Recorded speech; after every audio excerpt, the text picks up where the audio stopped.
Ito mga project na ito ay mahirap ipatupad kung hindi po bibigyan ng suporta at kooperasyon ng ating mayor.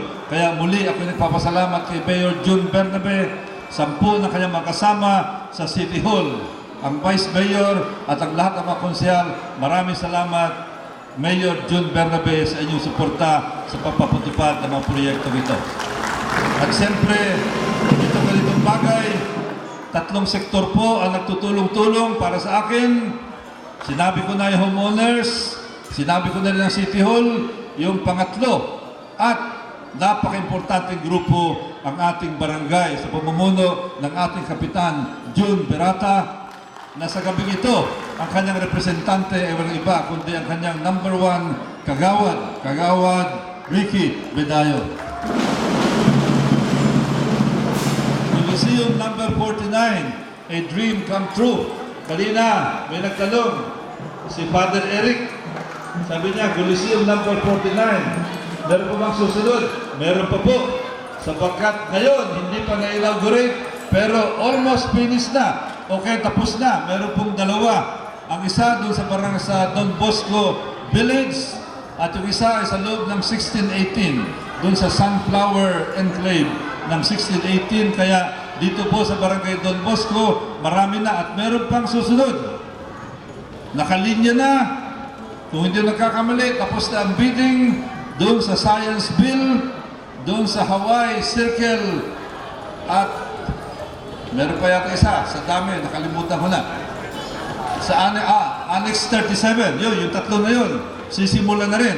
Sa mga susunod na araw, karamihan yan ay sa loob ng barangay Don Bosco. Ganyan po kamahal ni Congressman Goles at lahat ng kanyang mga kasama ang barangay Don Bosco. Pinapakita po sa dami ng proyekto. Kaya naman, masigasig tayo, kaya ulitin ko, napakadali po na magpatupad at mag-implementa ng proyekto dito sa inyong barangay dahil lang sa support na binibigay sa akin ng inyong barangay Captain June Berata. At marami pang iba. Marami po mga susunod sa ibang barangay. Meron po mga Coliseum. Kung hindi ako nagkakamali, bago matapos ang buwang siguro Oktubre, halos Coliseum number 60 na tayo.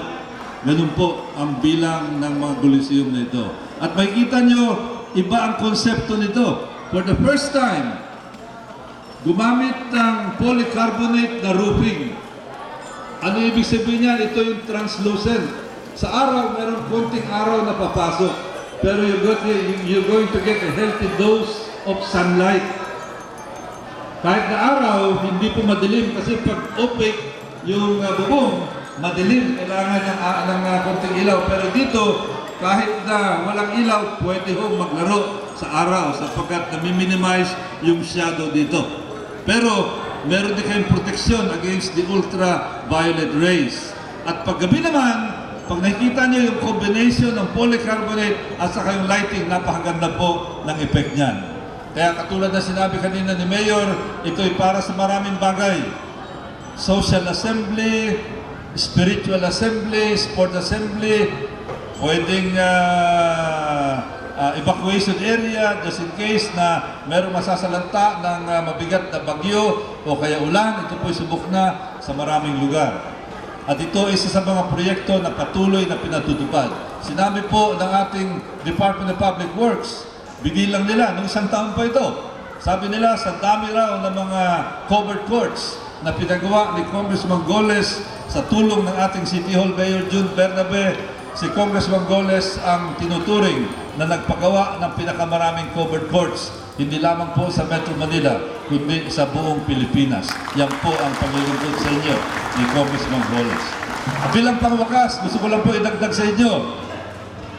Kasunod po ng inyong utos, ako po'y hinalal nyo ng landslide dito sa barangay Don Bosco at sa buong Parañaque noong 1992. Katulad na sinabi ni Tom, pang-anim na termino ko na ito, pero sa haba ng panahon na aking pagsisilbi, gusto kong iulat sa inyo na hanggang ngayon, ni minsan, wala pa pong absent ang inyong congressman sa sesyon ng Kamara de Representantes. 100% perfect attendance po ang inyong congressman. Nag-iisa na lamang sa kasaysayan po ng Kamara de Representantes ngayon.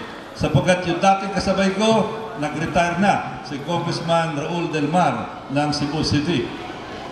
Pero hindi lang po basta present ang inyong congressman.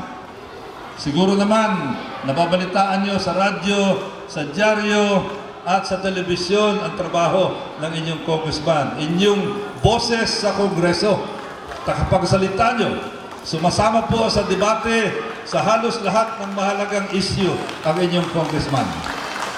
Hindi po miyembro ng Committee de Silencio ang inyong congressman.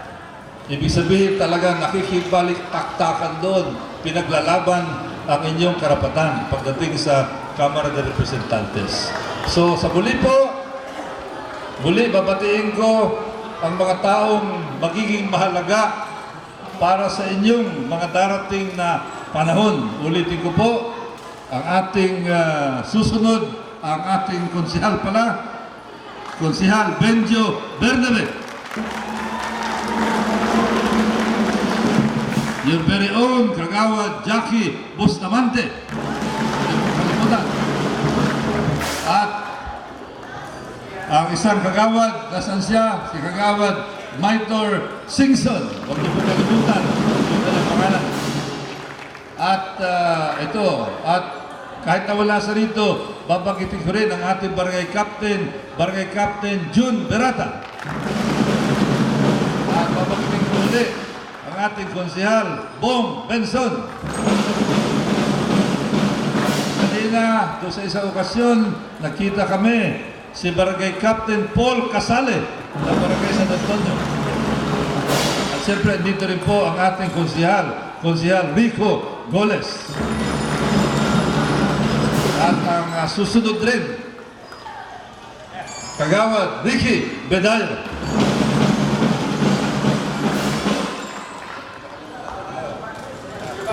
Si ano pala, alam nyo, napakabait na tao, nagsilbi ng mahabang panahon, si dati Kagawad Juban Esplana. At kahapon din, kasama ko. Alam ko na gusto niya magpunta rito, si Konsihala Beng Amurao. Ano po, maraming salamat. Thank you very much. Salamat po.